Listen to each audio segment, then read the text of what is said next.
कलयुग का अंत कब होगा? समय और वर्ष जाने। दोस्तों, समय बहुत खराब चल रहा है। इंसानियत नाम की कोई चीज नहीं रह गई है। यह घोर कलयुग है। जी हाँ, हम अक्सर ऐसी बातें सुनते हैं। ऐसे में सवाल यह है कि कलयुग का अंत कब होगा? पृथ्वी कब धन्य होगी? हम सभी इस बात से परिचित हैं कि कलयुग चारों युगों में से अंतिम और सबसे खतरनाक युग है। हालांकि कलयुग के बारे में सभी के अलग अलग विचार हैं। कुछ लोगों को लगता है कलयुग आ गया है और पृथ्वी के अब तक के इतिहास में हम सबसे बुरा समय देख रहे हैं। पृथ्वी संकट में है, जल्द ही प्रलय आ जाएगी। वहीं कुछ का यह भी मानना है कि अभी घोर कलयुग की शुरुआत नहीं हुई है।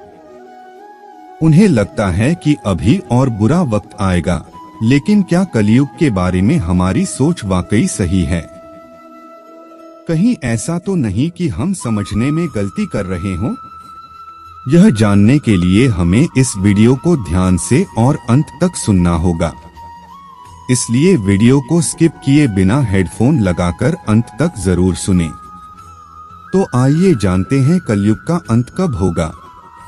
कलयुग के अंत की तिथि या समय मनुष्य की इच्छा पर निर्भर करता है, क्योंकि ये तो तय है कि आज का समय इतना खराब हो गया है कि इंसान का अस्तित्व ही खतरे में पड़ गया है। इसलिए जैसे ही मनुष्य को अपनी स्थिति का एहसास होगा, वह कलयुग को समाप्त करने की राह पर निकल पड़ेगा। देखिए, चाहे कोई भी कालखंड हो, चाहे सतयुग हो, द्वापर हो, त्रेता हो या कलयुग हो, समय का चक्र चाहे जो भी हो, उनका बाहरी वातावरण से कोई लेना देना नहीं है। बल्कि कलयुग हो या सतयुग, सभी मानस पटल यानी मन की अवस्था ही है। यदि मन पवित्र है, मन में सत्य है, राम जैसा प्रेम है, तो युग कोई भी हो, वह व्यक्ति झूठ और अधर्म के आगे नहीं झुकेगा। लेकिन रावण का मन कंस की तरह कपटी है, इसलिए समय का चक्र चाहे जो भी हो, वह लोगों का शोषण करेगा। लेकिन हम सोचते हैं कि सतयुग का समय बहुत अच्छा था, लोग सत्य और न्याय का जीवन जीते थे। और कलयुग के आगमन के साथ ही सब कुछ विपरीत होने लगा। आज झूठ, अधर्म और पाप बढ़ रहा है। हाँ, आप जो कहते हैं उसमें सच्चाई है। लेकिन ध्यान दीजिए, राम त्रेता में हुए, कृष्ण द्वापर में हुए, इसलिए वह समय कलयुग से भी अच्छा था। लेकिन फिर भी आप देखिए, उस समय भी राक्षस साधु संतों को परेशान करते थे। तब भी ऐसे चालाक लोग थे जो निर्दोष लोगों का शोषण करने के लिए अपनी शक्ति, धन और संसाधनों का उपयोग करते थे। पहले ऐसे लोगों को राक्षस कहा जाता था। लेकिन आज ऐसा समय आ गया है कि वह राक्षस तो है, लेकिन अदृश्य हो गया है, भेष बदलकर रह रहा है। वह इतना खतरनाक है कि आज दुनिया को निगल जाना चाहता है। हमें उम्मीद है कि अब आपको पता चल गया होगा कि कलयुग हो या सतयुग, सब कुछ आपके लिए ही है। केवल आप ही हैं जो अधर्म का समर्थन कर सकते हैं, और आप ही हैं जो सत्य के मार्ग पर चलकर इस संसार को महाविनाश से बचा सकते हैं। जैसे जैसे कलयुग का अंत आएगा, लोग क्या कर्म करेंगे?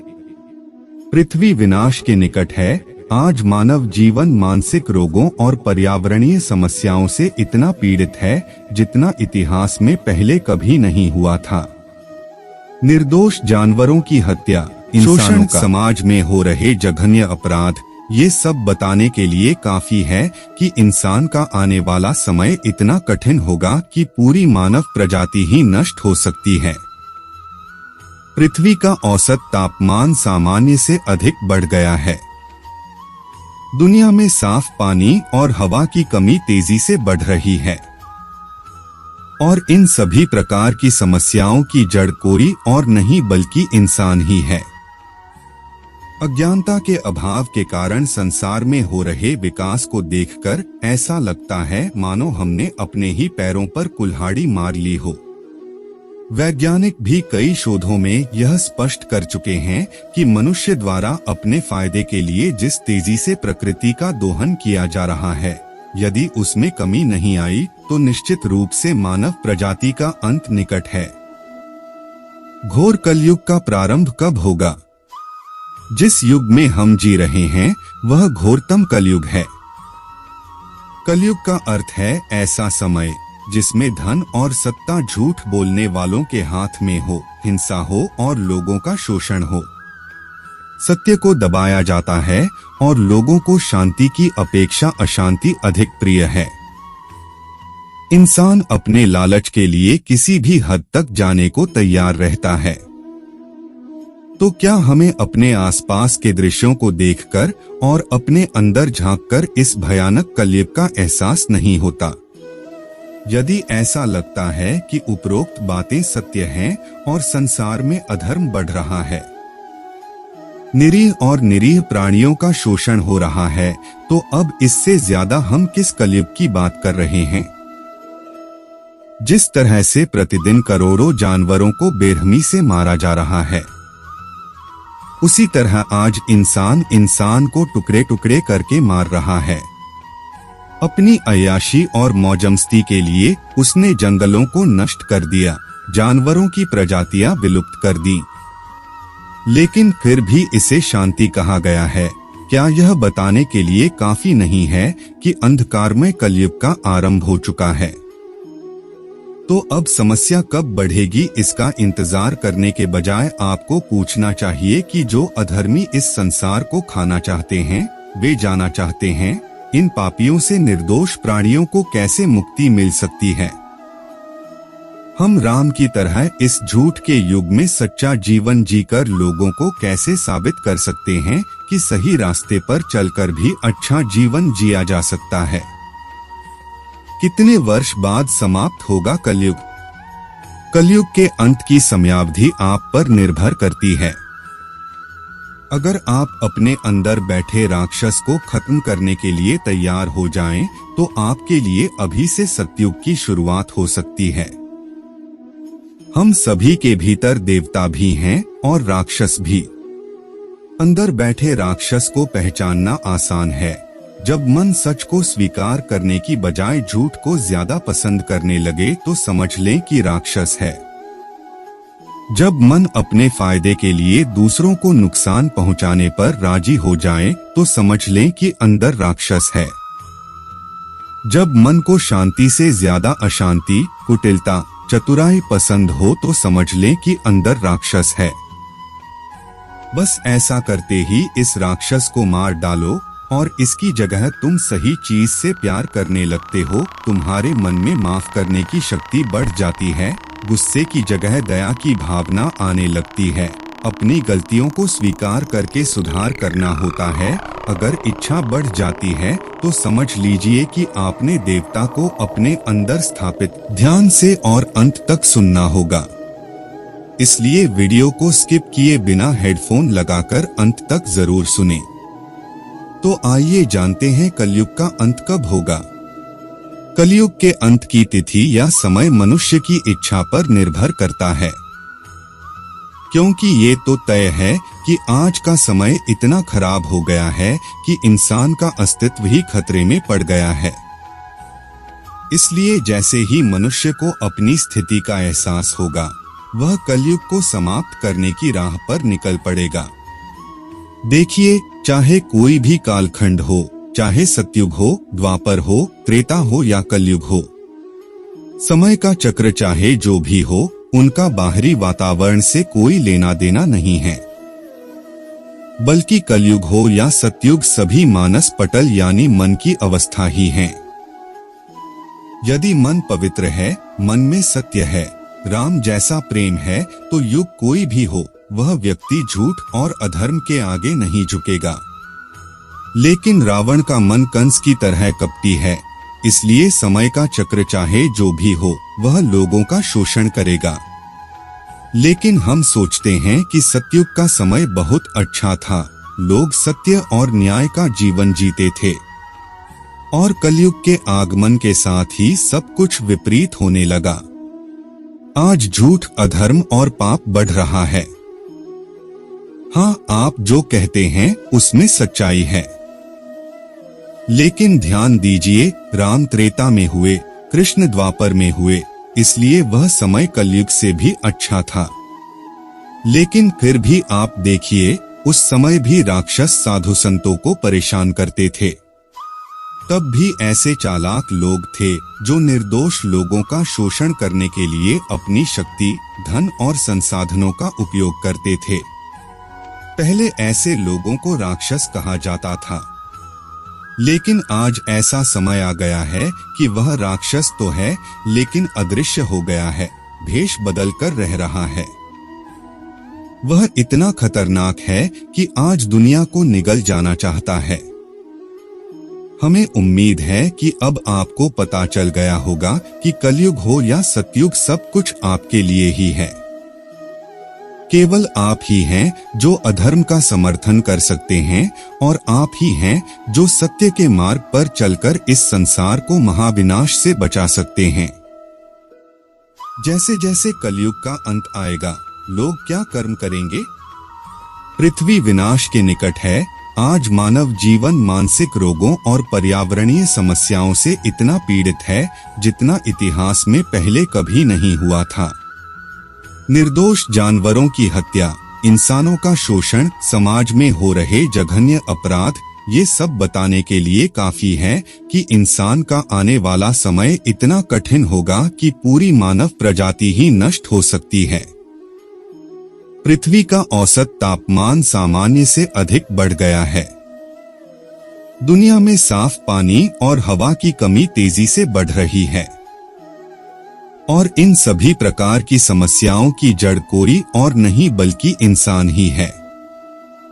अज्ञानता के अभाव के कारण संसार में हो रहे विकास को देखकर ऐसा लगता है मानो हमने अपने ही पैरों पर कुल्हाड़ी मार ली हो।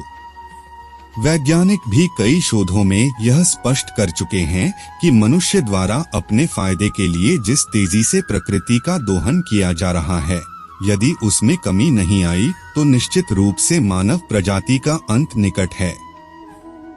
घोर कलयुग का प्रारंभ कब होगा? जिस युग में हम जी रहे हैं वह घोरतम कलयुग है।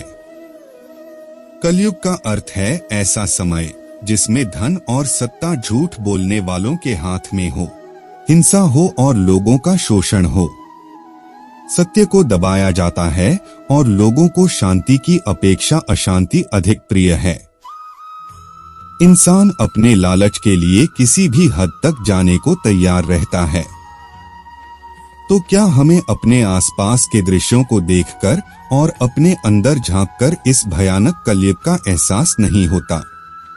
यदि ऐसा लगता है कि उपरोक्त बातें सत्य हैं और संसार में अधर्म बढ़ रहा है, निरीह और निरीह प्राणियों का शोषण हो रहा है, तो अब इससे ज्यादा हम किस कलयुग की बात कर रहे हैं? जिस तरह से प्रतिदिन करोड़ों जानवरों को बेरहमी से मारा जा रहा है, उसी तरह आज इंसान इंसान को टुकड़े टुकड़े करके मार रहा है। अपनी अय्याशी और मौजमस्ती के लिए उसने जंगलों को नष्ट कर दिया, जानवरों की प्रजातियां विलुप्त कर दी। लेकिन फिर भी इसे शांति कहा गया है।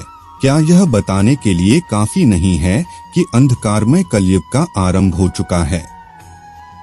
तो अब समस्या कब बढ़ेगी, इसका इंतजार करने के बजाय आपको पूछना चाहिए कि जो अधर्मी इस दुनिया को खाना चाहते हैं, वे जाना चाहते हैं इन पापियों से निर्दोष प्राणियों को कैसे मुक्ति मिल सकती है।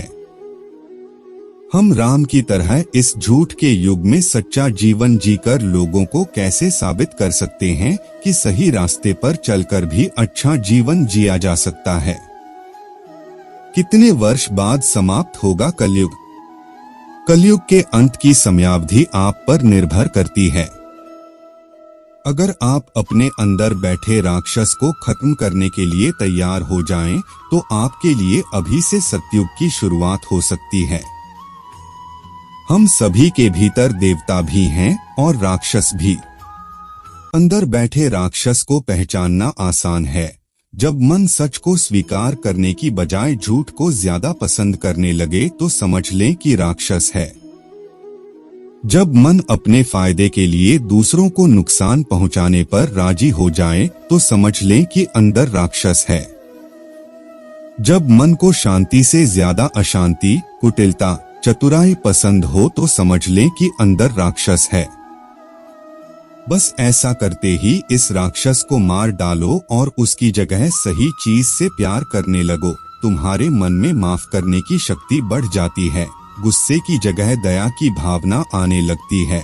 अपनी गलतियों को स्वीकार कर सुधार करो। अगर इच्छा बढ़ जाती है तो समझ लीजिए कि आपने देवता को अपने अंदर स्थापित कर लिया है।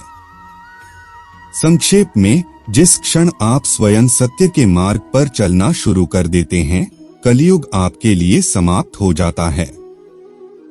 और जब आपके सही जीवन को देखकर दुनिया भी उसी राह पर चलने लगे तो समझ लीजिए कि कलयुग का अंत होने वाला है। कलयुग का अंत कौन करेगा? मनुष्य में कलयुग को समाप्त करने की शक्ति है। ऐसा नहीं होगा कि भगवान आसमान से उतरेंगे और दुनिया की इस बुरी हालत को ठीक कर देंगे और पापियों का नाश होगा और सत्य की जीत होगी। नहीं, मनुष्य ही इस कलयुग के विनाश का कारण है और वही इस बुरी स्थिति को सुधारने की शक्ति भी रखता है। हाँ, आप कैसे कहेंगे, मैं कलयुग का अंत कैसे कर सकता हूँ? इसका उत्तर यह है कि आप स्वयं सच्चा जीवन जीकर असत्य और अधर्म का साथ न देकर इस कलयुग में बढ़ते अपराधों को कम कर सकते हैं। लेकिन समस्या यह नहीं है कि हम नहीं जानते हमारा दिमाग सही काम करने का विरोध करता है, हुए भी यही समस्या है। इसीलिए राम कृष्ण का जीवन हमें सिखाता है कि सही काम करने में चुनौतियां आती हैं, लेकिन फिर भी मैदान में डटे रहना एक योद्धा का काम है। कलयुग का अंत कैसे होगा? मनुष्य के परिवर्तन के साथ ही कलयुग का अंत हो जाएगा। यदि मनुष्य को आत्मज्ञान हो जाए कि मैं कौन हूं, यह कैसा स्वभाव है, मेरी इच्छा क्या है, मेरे कर्मों का फल क्या होगा, तुम्हें यह जीवन क्यों मिला है, तो यह संभव है कि दुनिया में जो पाप हो रहे हैं उनकी संख्या कम हो जाए।